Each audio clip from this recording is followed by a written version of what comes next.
বিসমিল্লাহির রহমানির রহিম। Word by word কোরআন, সূরা কাহাফ, 1 নম্বর আয়াত, যেটা এখানে বলা হচ্ছে আলহামদু। এখানে যে আল আছে, আল দ্বারা বোঝাবে হলো দা। তো আলহামদু, আলহামদু মানে হলো হামদ। হামদ হলো প্রশংসা, এটা আবার হচ্ছে এখানে নাউন।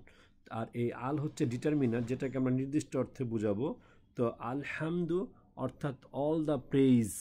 অল দ্য প্রেইজ বলতে সকল প্রশংসা যেটা, সেটা লিল্লাহ। এখানে লি আছে, লি প্লাস আল্লাহ, অর্থাৎ লি যদি আমরা বলি বিলংস টু, অর্থাৎ ফর আল্লাহ বা আল্লাহর জন্য, লিল্লাহ আল্লাহ। আর হি মানে এখানে হবে আল্লাহ হু একসাথে। এই লিল্লাহি, লিল্লাহি এখানে আল্লাহ প্লাস লি একসাথে হয়ে গেল লিল্লাহি।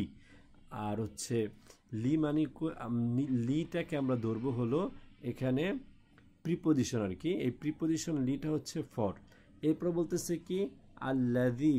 আল্লাযী মানে কি আল্লাযী, এখানে এটাকে আমরা বলবো হলো রিলেটিভ প্রোনাউন। এই রিলেটিভ প্রোনাউনটা হচ্ছে দ্য ওয়ান হু, যিনি। এরপরে আমরা যদি দেখি আনজালা। আনজালা, আনজালা অর্থাৎ টু সেন্ড ডাউন, অর্থাৎ পাঠিয়েছেন। এখানে আনজালাটা যেটা, এটা একটা ভার্ব। তো আনজালা মানে হলো টু সেন্ড ডাউন, অর্থাৎ পাঠিয়েছেন। এটার রুট ওয়ার্ড হচ্ছে নাজালা। নাজালা থেকে আসছে আনজালা। তো এখানে আবার আল্লাহ দ্বারা সাধারণত জুসিফ মুড বুঝায়। তো জুসিফ হলো সাধারণত একটা আদেশ, নির্দেশ, উপদেশ, এরকম ওয়ার্ড। তো এখানে হচ্ছে আনজালা, অর্থ হচ্ছে টু সেন্ড ডাউন, যিনি পাঠান। আচ্ছা, আলা, আবার এখানে আছে আলা অর্থাৎ আপন বা অন। তো এখন এখানে আনজালা পাঠান, আলা উপরে। তো আবদিহি, আবদিহি, আবদিহি যদি আমরা বলি যে আবদিহি মানে হচ্ছে হি মানে হিস, আবদ, আবদি সার্ভেন্ট, তার মানে হিস সার্ভেন্ট মানে তার গোলামের উপর। তো এখন এই জায়গায় আছে দুইটা, একটা হচ্ছে কি আনজালা। আনজালা মানে পাঠান, কি পাঠান? আল কিতাব, আল কিতাবা। আল কিতাবা মানে দ্য বুক। এখানে নির্দিষ্ট অর্থ বোঝাচ্ছে আল, এটাও ডিটারমিনার, যেটাকে নির্দিষ্ট অর্থ আমরা বলবো আল কিতাবা। তো এখন এখানে দুইটা জিনিস, একটা হচ্ছে আনজালা, তার মানে কি টু সেন্ড ডাউন, যিনি পাঠান, আল কিতাবা দ্য বুক। তো আনজালার অবজেক্ট হবে এখানে দ্য বুক। আবার বলা হচ্ছে আলা, আলা মানে অন, উপরে। কার উপরে পাঠান? বলতেছে আবদিহি, হিজ সার্ভেন্ট। তার মানে এই আলা যে আছে, আলার অবজেক্ট হবে আবার হচ্ছে হিজ সার্ভেন্ট, অর্থাৎ যেটাকে বলা হয় আবদিহি, হিজ সার্ভেন্ট, তার সার্ভেন্টের উপরে। কি পাঠান? লিল কিতাবা মানে দ্য বুক, ওয়া অ্যান্ড ওয়া লাম।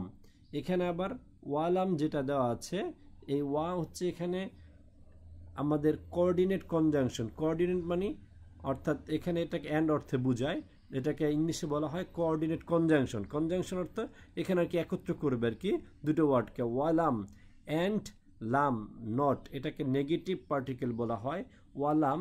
এবং রাখেননি কোনো, কি রাখেননি কোনো?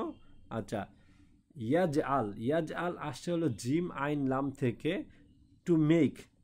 তাহলে এখানে বলতেছে রাখেননি টু মেক, ইয়াজ আলা, ইয়াজ আল, ইয়াজ আল মানে হলো টু মেক, তৈরি করেন, তৈরি করা, টু মেক অথবা স্থাপন করা। আর এখানে যেহেতু ওয়ালাম দেওয়া আছে, তার মানে ওয়ালাম অ্যান্ড রাখেননি বা তৈরি করেননি, কি করেননি? তৈরি করেননি, কি করেননি?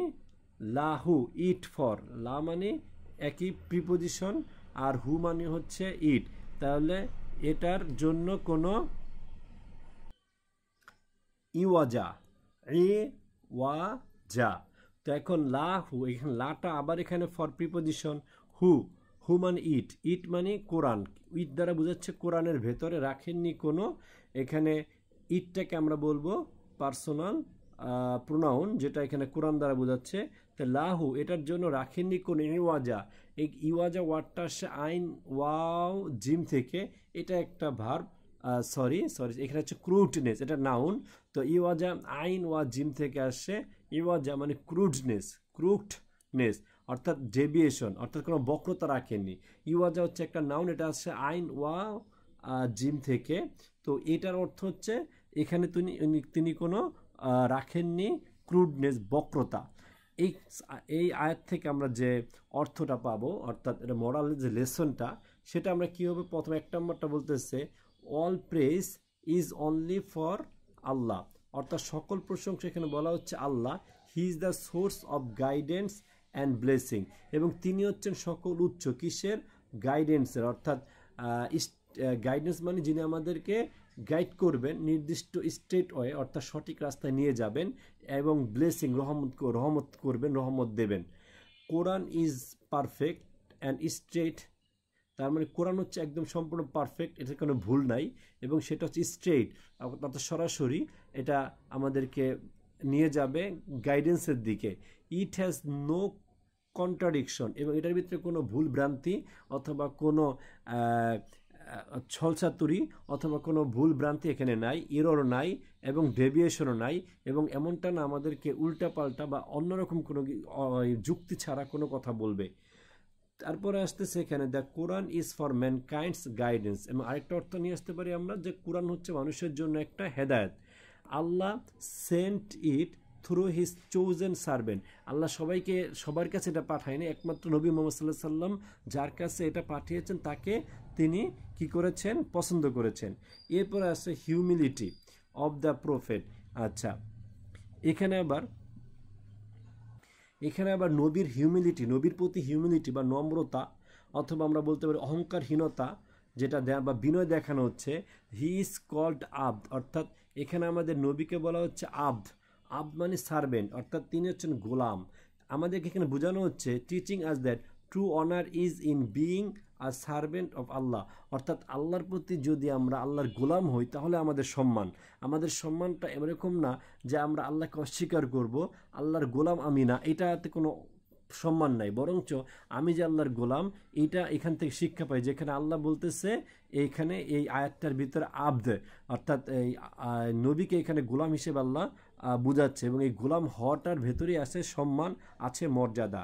দেন বলা হচ্ছে straight path since the Quran has no crudeness, অর্থাৎ এখানে আমরা যদি কোরআন পড়ি তাহলে আমরা একবারে সরাসরি স্ট্রেট রাস্তা, অর্থাৎ সঠিক রাস্তা পেয়ে যাব, কারণ এটার ভিতরে কোনো বক্রতা নেই।